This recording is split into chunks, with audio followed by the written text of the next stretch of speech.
साथियों, एक बात मैं और कहना चाहता हूँ कि माननीय मनोज वर्मा जी प्रधान बने हैं तो ये बाबा साहब का संविधान है कि इस ग्राम सभा का प्रधान बने हैं।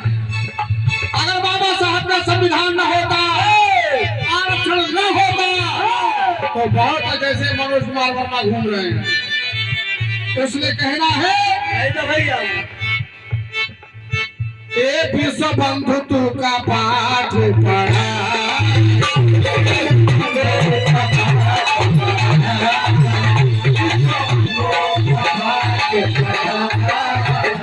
विश्व बंधुत्व का पाठ कौन पढ़ाया? बाबा साहब। अरे पिछड़े पिछड़ों को गले से लगा,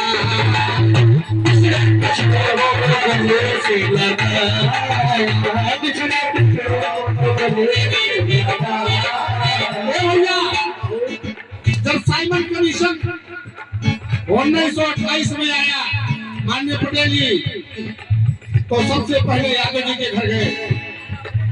यादव जी को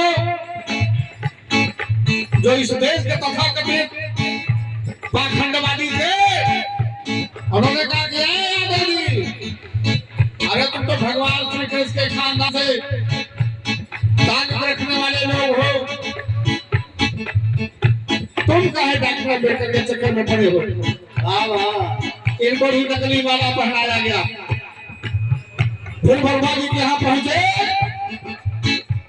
वर्मा जी को बताया गया कि तुम छत्रपति साहू जी महाराज, शिवाजी महाराज के खानदान से ताल्लुक रखने वाले लोग हो।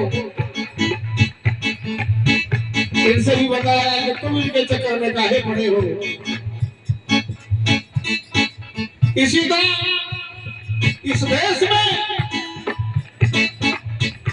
ऐसे लोगों को बेवकूफ बनाने का काम किया गया जो सामाजिक रूप से, आर्थिक रूप से, राजनीतिक रूप से सताए हुए लोग थे। लेकिन कहना है विश्व बंधुत्व का पाठ पढ़ाया कौन? बाबा साहब। अरे पिछड़े पिछड़ों को गले से,